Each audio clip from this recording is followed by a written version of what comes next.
ఓం శ్రీ గణేశాయ నమః. ఓం శ్రీ గురుభ్యో నమః. శ్రీమాత్రే నమః. నమస్కారం అండి అందరికీ. Welcome to my YouTube channel Sri Manju spiritual. మనము ప్రతిసారి లలితా సహస్రనామ స్తోత్ర నామాలకు ప్రదార్థాలు తెలుసుకుంటున్నాం కదా. శ్రీమాత్రే నమః. కానీ అంతకంటే ముందుగా మీరు కనుక మన ఛానల్ని ఇప్పటి వరకు సబ్స్క్రైబ్ చేసుకోకపోతే వెంటనే చేసుకొని పక్కనే ఉన్న బెల్ ఐకాన్ని నొక్కి ఆల్ వీడియోస్ సెలెక్ట్ చేసుకుంటే మేము ఇలాంటి వీడియోస్ అప్లోడ్ చేయగానే ముందుగా మీకు నోటిఫికేషన్ వస్తుంది. అలాగే వీడియో ఎక్కడ కూడా స్కిప్ చేయకుండా చివరి వరకు చూస్తే మేము ఏం చెబుతున్నామో మీకు పూర్తిగా అర్థమవుతుంది. ఇంకా వీడియోలోకి వెళ్ళిపోదాము. శ్రీమాత్రే నమః. 578 నామము మహా కైలాస నిలయ. ఇది 8 అక్షరముల నామము. ఓం మహా కైలాస నిలయాయ నమః అని అమ్మగారిని నమస్కరించుకోవాలి. మహా కైలాస గొప్పదైన కైలాసమే. నిలయముగా గలది. మహా కైలాస నిలయ మహా కైలాసము నివాస స్థానముగా గలది. శ్రీమాత్రే నమః.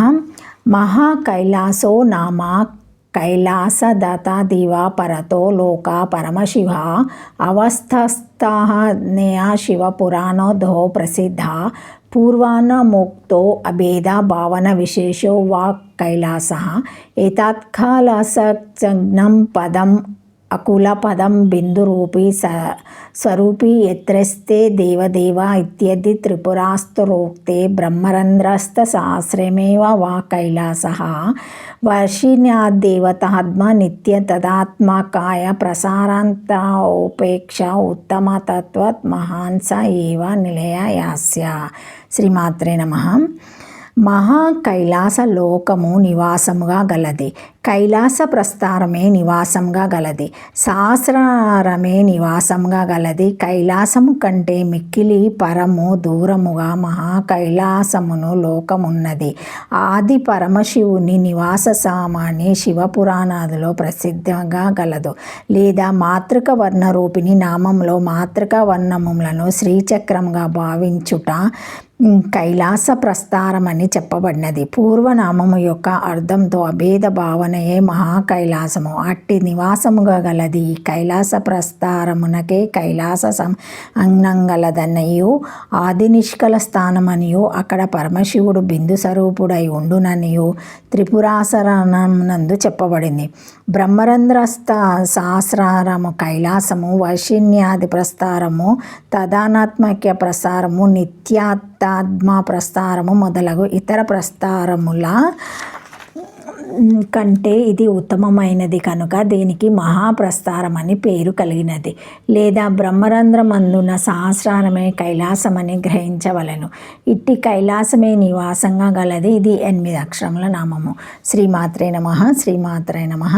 కైలాసం అంటే శివుడు ఉండే చోటు. మహా కైలాసం అంటే సదా శివుడు నివాసించే చోటు. మొత్తం శరీరం అంతా మనిషి అయినప్పటికీ మనిషి ముఖమే ఆ మనిషిని పోల్చుకోవడానికి తెలుసుకోవడానికి ఎలా ప్రధానమో, 2 క్షీరం ఆవులోనే ఉన్న పొదుగు ద్వారా మాత్రమే అవి ఎలా వ్యక్తమవుతాయో అలాగే విశ్వమంతా విశ్వేశ్వరుడు నిండి ఉన్న విశేషించి వసించే స్థానం మహా కైలాసం.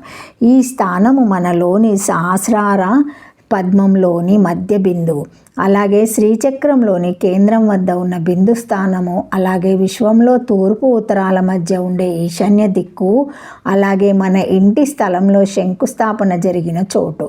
మూలాధారం అనే పుట్టింటిలోనే పుట్టిన అమ్మవారు సహస్రారం అనే మెట్టినింటిలోనే అయ్యవారైన సదాశివునితో కాపురం కాబట్టి అమ్మవారు ఈ సహస్రార బిందువు సూచించే మహా కైలాసంలో వసిస్తూ ఉంటుంది.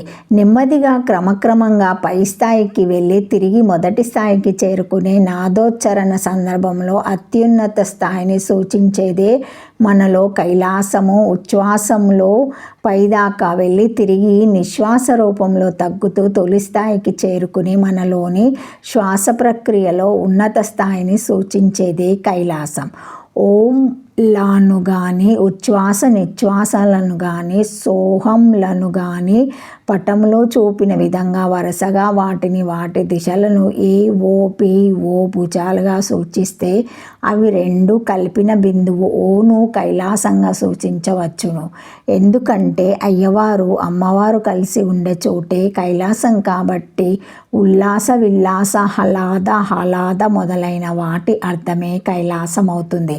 సహస్రార పద్మము మధ్య బిందువు సూచించే మహా కైలాసమును నిలయముగా కలిగినది. 2 శ్రీచక్ర మధ్య బిందువును నిలయంగా కలిగినది. 3 ప్రణవోచ్చరణలో ఉన్నత స్థాయిని సూచించు స్థానమును నిలయముగా గలది. 4 శ్వాస ప్రక్రియలో ఉచ్ఛ్వాసం నిశ్వాసం పై స్థాయిలో కలుసుకునే బిందు స్థానమును నిలయముగా గలది అని ఈ నామానికి అర్థాలు చెప్పుకోవచ్చును. శ్రీమాత్రే నమః. శ్రీమాత్రే నమః. 579 నామము మృణాల మృదుదోలత. ఇది 8 అక్షరముల నామము. మృణాల మృదుదోలతాయ నమః అని నమస్కరించుకోవాలి అమ్మగారిని. మృణాల తామర తూడు వంటి మృదు సుకుమారమైన దొర్లత తీగల వంటి బాహువులు కలది. మృణాలము అంటే తామర తోడు. ఈ తామర తోడు చాలా సున్నితంగాను సుకుమారంగాను మృదువుగాను ఉంటుంది. అమ్మవారి 2 బాహువులు ఇలా ఉంటాయంటే ఇది బాహ్య అర్థం. వెన్నెముక వెంబడి ఉండే కుండలిని మార్గంలోని సుషుమ్నా నాడితో అమ్మవారిని సమన్వయపరచుకోవాలి. ఈ సుషుమ్నా నాడికి ఇరువైపులా సూక్ష్మంగా ఇడా పింగళ నాడులు ఎలా ఉంటాయో అలాగే తామర తోడుల్లాగా సుకుమారంగా ఉండే బాహువులు అమ్మవారికి ఇరువైపులా ఉంటాయన్నమాట. ఇది యోగపరమైన సూక్ష్మార్థము. ఆదిశంకరులు కూడా అమ్మవారి బాహువులను మృణాలి మృద్వీనాం అనే సౌందర్య లహరిలోని 70వ శ్లోకంలో చెప్పారు. తామర తోడు వంటి మృదువైన బాహువులు గలది. సుషుమ్నా నాడికి ఇరువైపులా ఇడా పింగళ నాడుల వలె తనకు ఇరువైపులా సుకుమారమైన బాహువులు కలది అని ఈ నామానికి అర్థము. శ్రీమాత్రే నమః. 580 నామము మహానీయ. ఇది 4 అక్షరముల నామము. ఓం మహానీయాయ నమః అని అమ్మగారిని నమస్కరించుకోవాలి. మహానీయ గొప్పగా అందరి చేత ఆదరింపబడుతున్నది. అమ్మవారిని ధ్యానం చేస్తే ధ్యానం చేసిన వాళ్ళు అమ్మవారు అయిపోవడం కూడా జరుగుతుంది. అంటే సాయుధ్యం సిద్ధిస్తుందని అర్థం. విష్ణుమూర్తి ధ్యానం చేసి ఇలాగే జగన్మోహినిగా అమ్మవారు అయిపోయాడు. ఇదే విషయము ఆదిశంకరులు సౌందర్య లహరిలో భావనిత్యం దాసే అనే 22వ శ్లోకంలో చెప్పారు.